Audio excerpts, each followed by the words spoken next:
Hey, here we are at Victor Studio B at the Soundplex in Pennsauken, New Jersey. I'm recording artist Lisa Ruschel, and this is Danny's Creative House. On today's episode, we'll have a chance to speak with the very talented David Uosikkinen, who played with Danny in one of his first bands out of high school, the Torpedoes. The Torpedoes recorded at RCA in New York, also in John's basement studio, John Austin Mulhern, and we'll get to talk to him about some stories back in the day. And as you know, David Uosikkinen, famous for playing drums with the Hooters for over 40 years.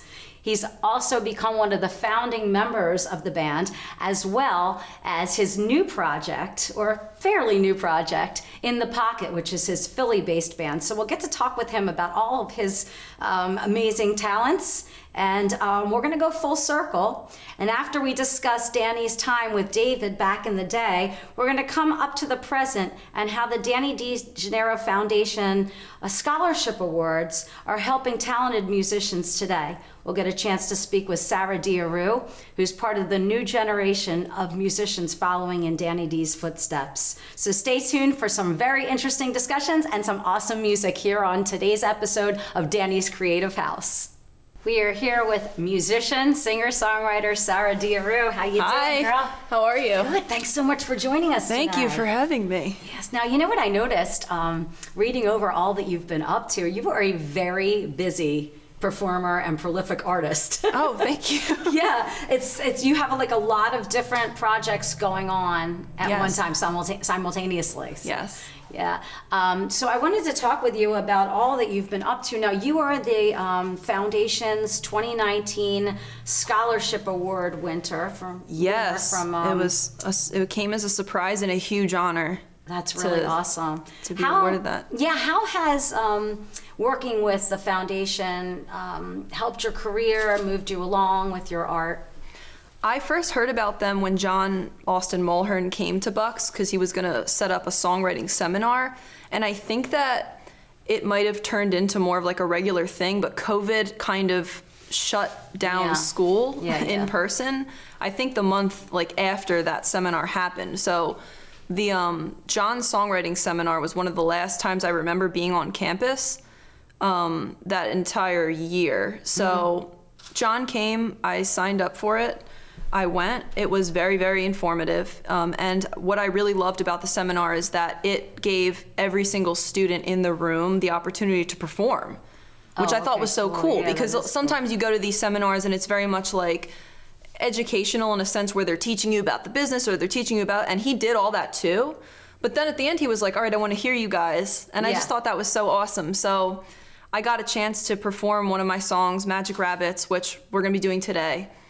And Ed, Marrow, and John really liked it, and they contacted me and they wanted to record it at a studio that they were working with. Yeah, our partner, Sunlight Studio. Yeah, Sunlight, yeah, exactly. Awesome. So we went and we did it, and I, you know, for me, I'm a very fortunate artist because my partner in business and life is a studio owner, so I do all of my recording in-house. So I'm very fortunate. And that's Justin. Yes, Justin King. Today. Yes, of Studio 304. Yes, he'll be playing guitar. He did all the guitar work on the album that we're going to be playing some songs off of today. That's great.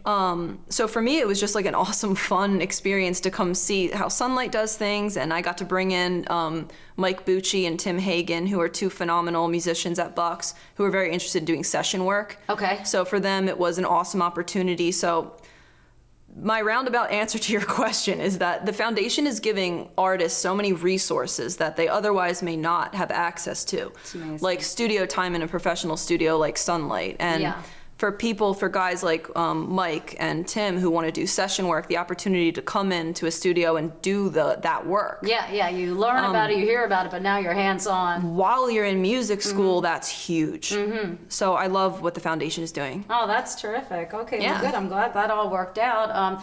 You have, when I was saying how busy you are, you have, I would say, primarily 3 main projects that you're working on, that you work with. Your solo project. Yes. You also have Twin Signs. Yes. And you have NRK, which is how it's 3 different people working together. Nico Rue King. Okay, right. I'm the Rue. Can you tell us a little bit about each project? Absolutely. Okay. So Dia Rue is kind of where I put all of my stuff that that I'm not doing with Twin Signs. It's just my solo project. It's where I want to expand on whatever I feel like recording, regardless of the genre. Right. So the first thing I released under Dia Rue was actually a solo piano piece. It was just kind of this classical And solo that's your main instrument? How many instruments do you play? Yeah, a piano is my main instrument. I'm a keyboardist, so I love rocking synths and multiple boards and piano I love. And I play guitar too and Twin Signs sometimes, and am humbly learning drums as well. But I'd say that that I'm a keyboardist at heart. Okay.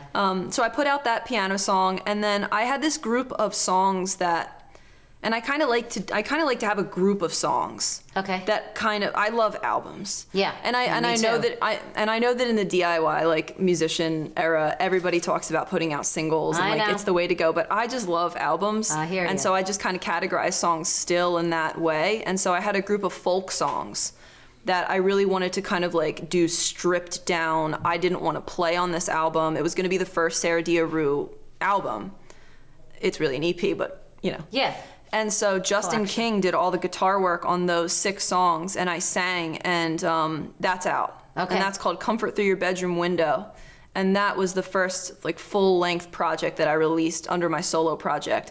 There's a lot coming up. And that's on all the streaming platforms? That's on every, I think, I didn't put it on YouTube yet. Okay. Just, because there's so much going on. Yeah. But it's everywhere. It's streaming on Spotify and iTunes and all that stuff. That's cool. Thank you. Yeah. I have to check it out.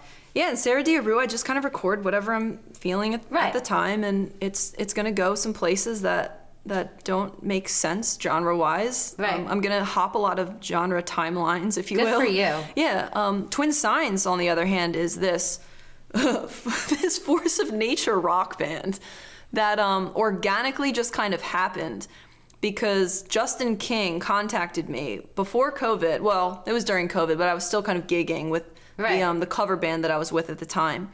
And he said, I'm starting like me on drums, because Justin's a multi-instrumentalist, and he's phenomenal on drums, and primarily a guitarist, but also a drummer and a bassist and a singer.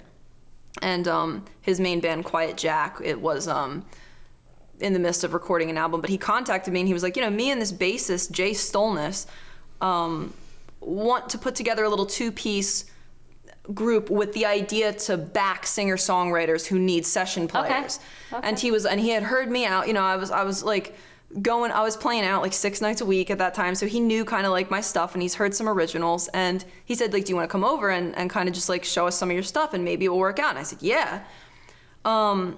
It turns out that we were just a band. It just happened. And Michael Elliott, who plays guitar in Twin Signs. So Justin King's on drums, Jay Stolness is on the bass, Michael Elliott is on guitar, and I'm of course singing and playing keys. Right. I was already working with Mike out in the scene, just gigging cover band. So I brought him in, Justin brought Jay in, and the 4 of us just kind of got together this one night, and it was obvious that we were just a band. What is the sound? The sound is kind of like if Herbie Hancock got together with Radiohead to cover Pink Floyd. Okay. And I say that humbly. I say that like respecting all those 3 artists are like, but we're doing some again, it started with a group of 9 songs that I had from college that I had written back in college and never recorded with anybody despite multiple opportunities coming up throughout the years, because I was waiting for this lineup of guys of people that I felt like could do them justice, and these are those guys. And so we got together, they all loved the songs. And so that album is called Man Down, and that's in production. May or June, you said? It's going to be out I'll just say this summer. Okay, excellent. Well, we'll be looking forward to that. Yeah. And then the last is your, I guess, most experimental kind of sound. Okay, NRK, tell us about that. Nico Rue King. Yeah, Nico Rue King. And you had a release in March, and you have another one coming out in April, is that correct? Yeah, April or early May, yeah. You guys are putting out some We're putting out some stuff. We're definitely, NRK is putting out some stuff. And what type of music is that? I know that's unique. Experimental psychedelia improvisational. Okay. Ambient rock. And not rehearsal, just sort of getting in there. I hate when people tack on like 7 genres to how they describe their band, but there's really no choice when you're talking about this one. Daniel Nico plays bass. I'm on keys and Justin King plays drums, and we don't rehearse. We don't have any song structures. So this is stream of consciousness. Stream of consciousness. Yeah, we go into like the studio and we start with a title, actually. Oh, great, yeah. And we do the whole album based on that title, and we play for an hour. Oh, that's so cool. And then we cut it into tracks in post, and then we release them as these. Oh, I dig that. That is so cool. Yeah. So we're going to get to hear some songs from you. You're going to play for us today at Danny's Creative House. Yes. And the 3 songs, I just wanted to check which projects they're each from, because Magic Rabbits, Yes. The Island, and Empty Space. Which projects are those songs from? Magic Rabbits and The Island are 2 of the folk songs off of Comfort Through Your Bedroom Window. So me and Justin are going to be performing those. And then Empty Space is off the Twin Signs upcoming album, Man Down. But it will just be arranged as a solo piano piece today. Oh, okay, cool. Well, that's going to be really cool. With me singing. All right. Well, thank you so much for thank you visiting so us here. much. And let's go make some music. Yes. Thank you, Sarah. Thank Dia you, Rue. Lisa.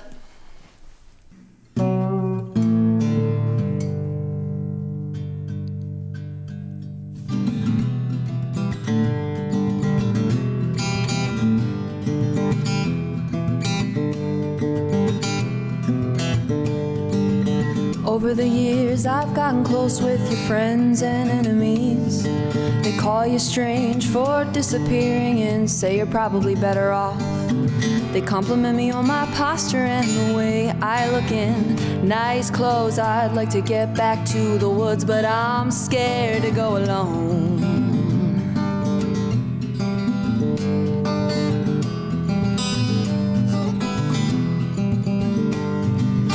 I crashed your brother's wedding just to hear your toast. You know, I'd marry you once, I'd marry you twice, I'd do it 3 times if not for the voice in my head that said, hey, wine, fill your cup.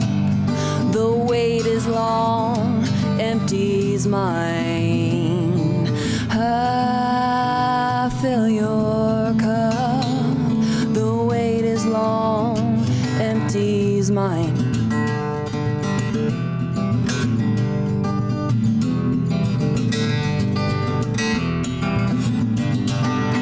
A stranger said if I should ever get angry again, to picture you a child laughing in their crib. And he almost cried when he told me, 'cause he knew that child was gone. Our younger selves, they always win, they die before we're grown. So, hey, wine, fill your cup. The wait is long, empty's mine. I'll fill your cup. The wait is long, empty's mine.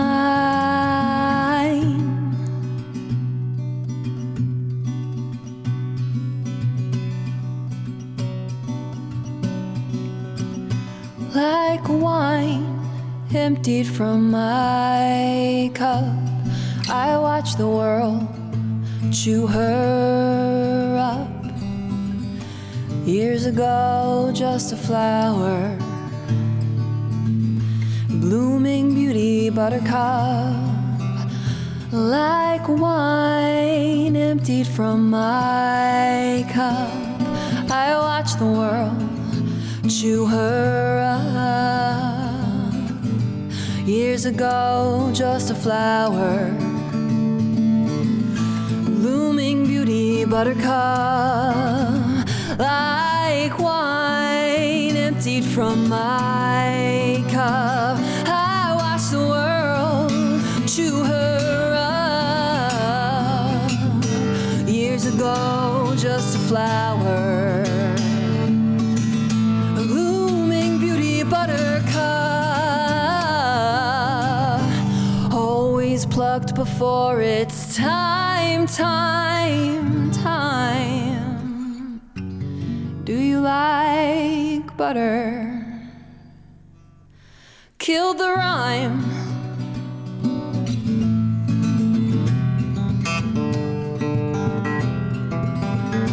Like wine emptied from my cup, I watch the world chew her up. Years ago, flower, blooming beauty buttercup, always plucked before it's time, time, time. Do you like butter? Kill the rhyme.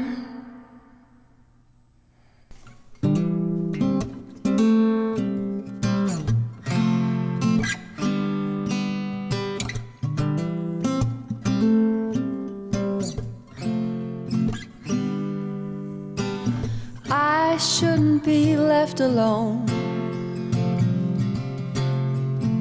but that's exactly what I need. Should I be followed if I've looked over my shoulder 1,000 times? And if I ever saw you behind me, darling, please stay. And if I ever saw you behind me, take me far away. Old friend, show me the island where you live. I'm getting tired, I've been searching for signs of dry land. You shouldn't be left alone unless you're left alone with me. You're a heartache to follow, and I've looked through you 1,000 times. And if I ever saw you behind me, darling, please stay. And if I ever saw you behind me, take me far away. Old friend, show me the island where you live. I'm getting tired, I've been searching for signs of dry land. Old friend, show me the island where you live. I'm getting tired, I've been searching for signs of dry land. Searching for signs of dry land. Searching for signs.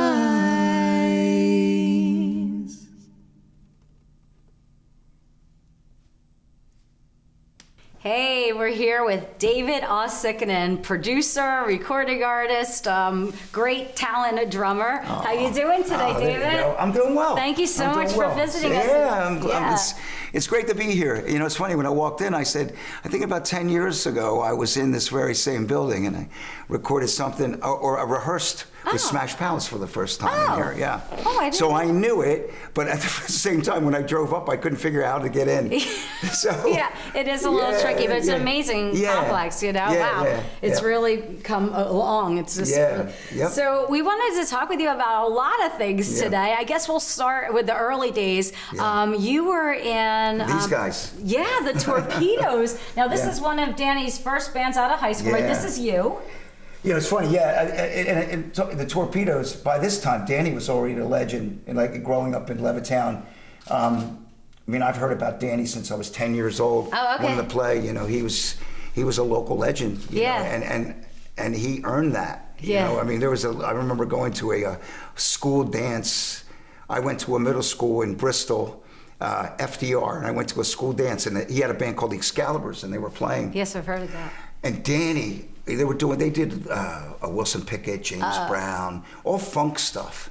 And they were great, but Danny was the standout. Danny was the guy that was like riffing.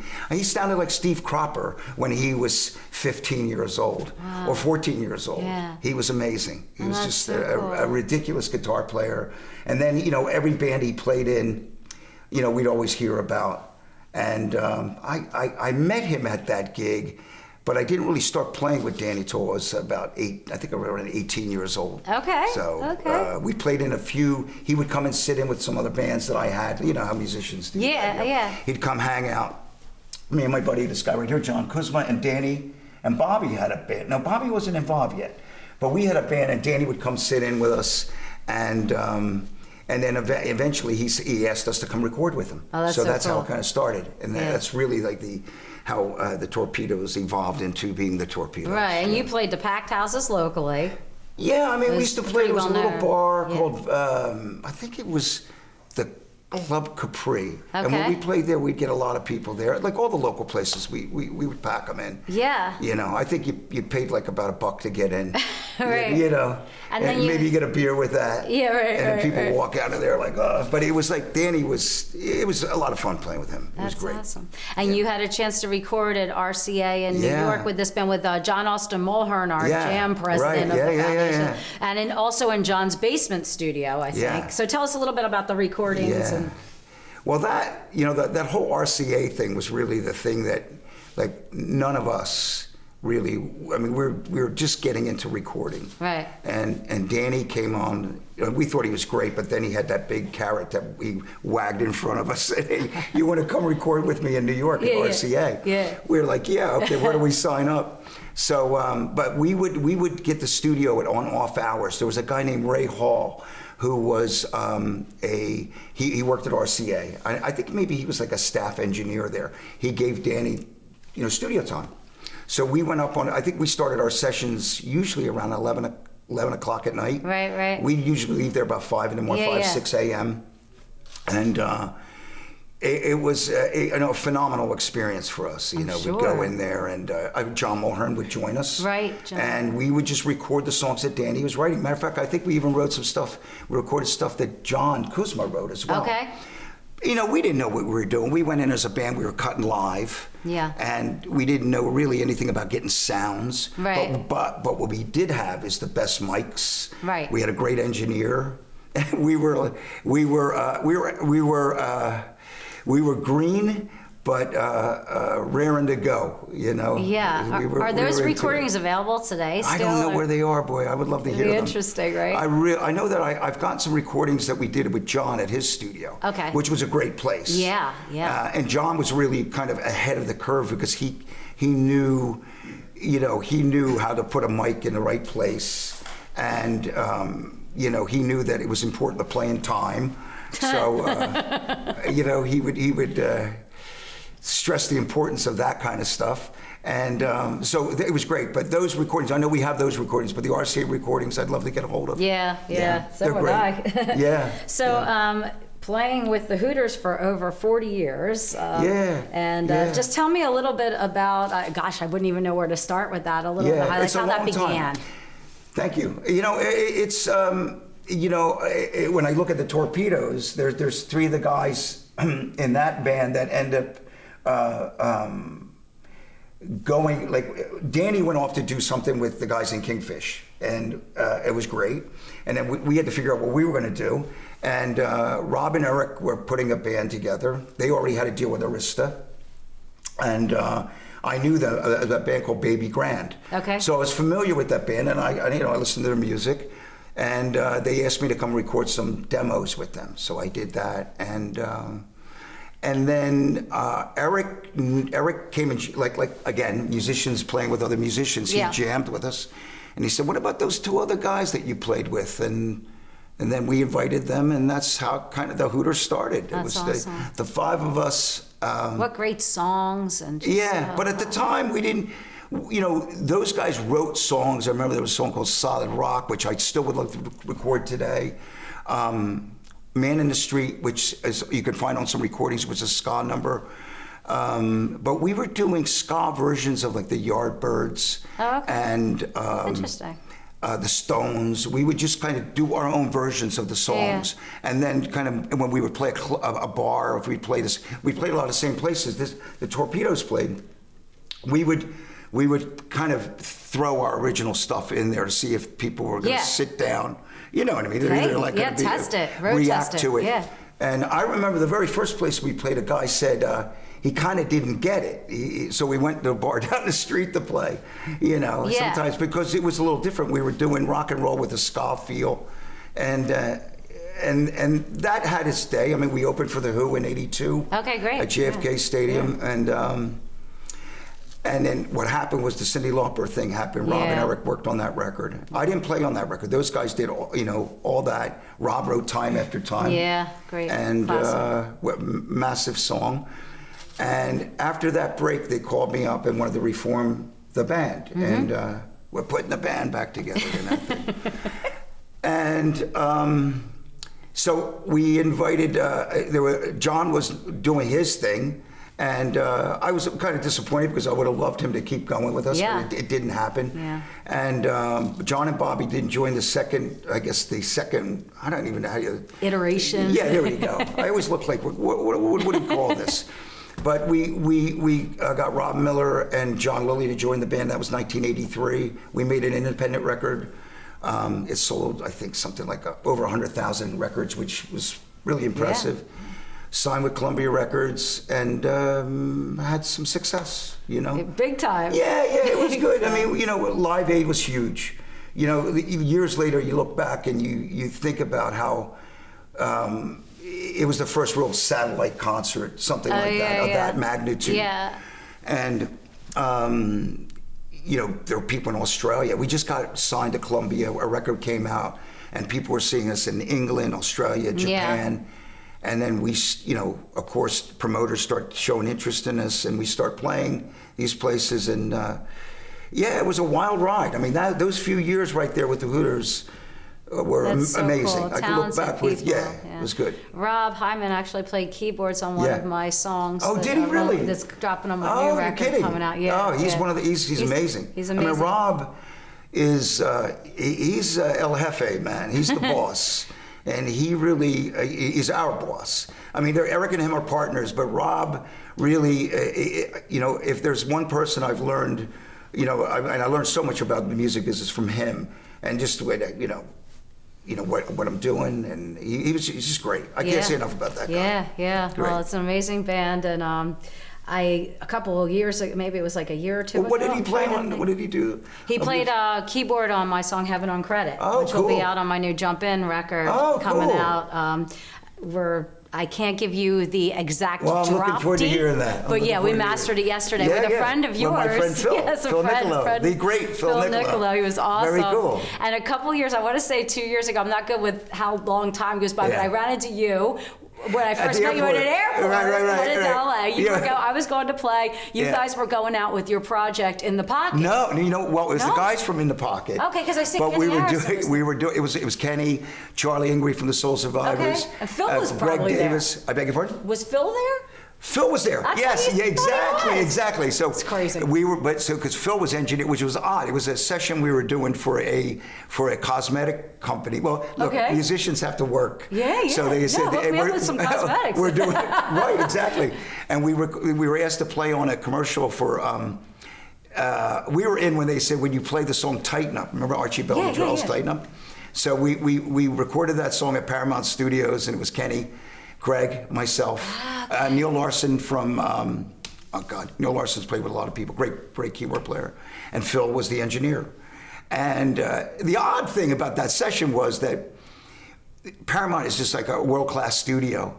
And when we came in, we were playing music, and the people in the studio said, we haven't seen real musicians play in 2 years. Oh my gosh. Well, actually even longer than that, because the hip hop thing, everybody's programming. Right, everything's programmed. And there's got real drums, and we're playing, and Phil's engineering. Yeah. It was super cool. That it was is great awesome. It was great meeting you. It was weird. It was great meeting you. And then I was with Phil yesterday, and you today. It was like, okay, so tell us a little bit about In the Pocket, though, your Philly-based band, and what you're all about. Yeah. Well, In the Pocket was just something that came to my wife and I, like as far as like we were She was my girlfriend at the time. I never knew what to call her at the time because we were living together. My live-in, my partner. Your lifetime. She's not my wife yes. yet, right? But we were walking through Rittenhouse Square and we were talking about just like projects. You know, I was thinking, you know, like what am I going to do? Because I lived in Southern California for 20 years and I came back. And, you know, I mean, there was some session, but there was just time. I had time. Yeah. You know what it's like. It's like, what next? So I had this idea with Dal to do a Philly project where we could record the songs that I love. Okay. And or inspired me one way or another. Yeah. And use the guys that I've always like admired that I could never really work with because I was always playing with the Hooters. Right. You know how it is? It's like a family and you're with Yeah. that family all the Yeah. time. And there's times that you're like, man, I wonder what it's like on the other side of the fence. Right. So, you know, I started this project. Initially, it was like 5 of us, but I had an opportunity to play with, you know, Rick DeFonso from the A's, Jeffrey Gaines, TJ Tyndall. Jeffrey's great. Jeffrey's amazing. TJ Tyndall, the late great TJ Tyndall played guitar on it. Greg Davis. Pete Donnelly, who's played with NRBQ, who just amazing Philly artists I've had. I'm going to leave somebody out, but there's like 20 or no, it's actually probably about 30 of us on the recordings, right? Yeah. But we've done, I think, 20 studio tracks, and then we usually, when we record it, we do a video with it, like a mini documentary about the song, and I kind of felt like it was a way to give you younger people, because I'm old, younger people a slice of what we used to do back in the day. That's cool. Like, you know, I got a chance to record some Hazard tracks, Robert Hazard, who's a great songwriter. Yeah. And matter of fact, what's really cool, like Ken Queter has actually been on the project, who I was always a big fan of The Secret Kids. I thought they were cool. That's cool. So I've had Joe Gennaro from the Dead Milkmen come and play with us. Dead Milkmen. Just cool stuff. Yeah. So, you know, and we're about to do, I'm doing vinyl with the next 10 songs that we didn't put out yet. Yeah. And it's been fun. I mean, this COVID thing has been a pain in the ass because we haven't been able to play, but at some point we'll be out playing again. And you're cutting vinyl at a Studio 4. Studio 4 vinyl. We're going to be doing our vinyl there you go. too. There you go. It's good. Yeah. It's good stuff. And how can we find, what's the correct like website or social media, like how can you find out? Okay, so Songs in the Pocket, you can go to songsinthepocket.org. And you could, matter of fact, all the songs are there. There's documentary, little like the documentary I was telling you about, of all the songs. That's their information. Matter of fact, there's links to go to all the other artist sites. And that's it. It's like an all-purpose website. Yeah. Yeah, it's cool. And finally, I think some of our viewers would really be interested to hear your current project, mentoring and, you know, working with drummers and artists. Yeah, I mean, like anything else. I mean, like all the musician friends I have that are, you know, in the same, you know, like they just want to help young people, like do, you know, it's unfortunate right now. Like at the time, well, COVID is terrible because people can't get out and play. Yeah. But when I watch your guest play, is it Sarah? Yeah. When I saw Sarah play, you know, I was thinking, we always had a goalpost back in the day. When I was 17, 18 years old, you know, you could go after that elusive record deal. Yeah. I mean, there's still, I guess, record deals, but back in the day, there were like many record companies, right? And you knew what a record company did. And you knew that they were a bit of a bank and they can help you get promotion and marketing and do all those kind of things. That's not quite, you know, everything is independent now, which in a lot of ways is cool. But at the same time, it's really hard for some artists. Yes. Because artists want to be artists. They want to play. They want to do what they do. They never got in this to be business people. Right. Oh, you know? yeah. Now you almost have to be. Yeah. So I mean, I feel like when I can, if somebody calls me for their help or their advice, if they ask for it, I'm going to give it to them. And, you know, I just think it's really important to give back. That's so cool. Yeah, I do. Yeah, you have a lot of experience and talent, and I'm sure that's appreciated. I like people. Yeah. Well, they like you. Well, I'd like to hear that. And thank you. Not everybody. You can't please all the people all the time. Exactly. Yeah. Exactly. You just had such an amazing career, and you're a big inspiration to the up-and-coming musicians. So, David, thank you again so much. My pleasure. Yes. Now let's go hear some more music from Sarah. Yeah. Love that.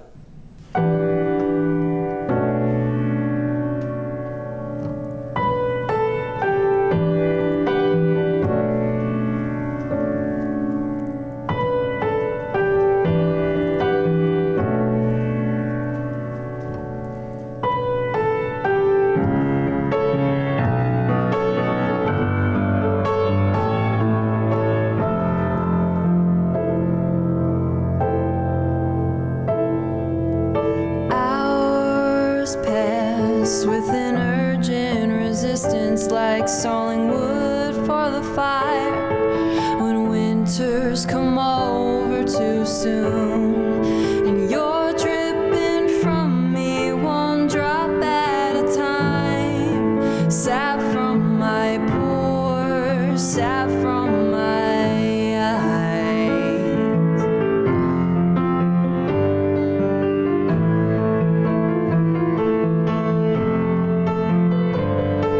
Embracing the oil in my hair, the dust on my clothes, the night that stuck to my body, but I can't go home to an empty space. Do you know that empty space?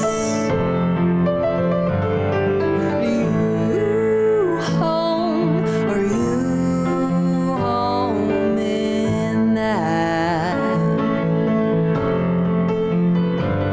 Can I lay on your floor? I'm drunk on myself. Seems nothingness isn't as quiet as you'd think. I'll think myself dumb. Refugees in his head have jumped ship and launched an attack on my eye. And you know that empty space. Are you home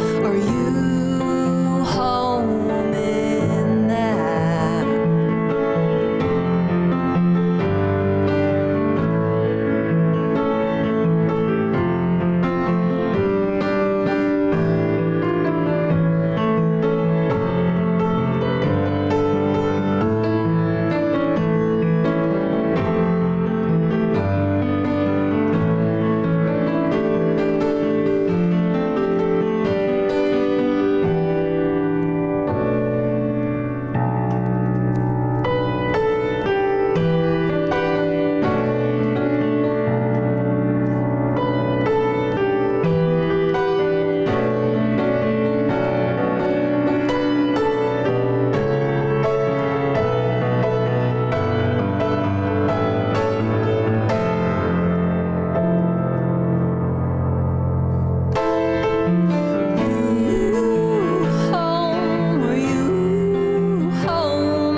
Thank you so much for joining us today at Danny's Creative House. We had such a good time. Interesting discussions, amazing music from Sarah. And we want to remind you on April 24th, we have an event here, a live event at the Soundplex. It's DDF Jam Talent Night. And you can get your tickets at Ticket Leap. So check it on out and we'll see you next time here at Danny's Creative House. That's a wrap.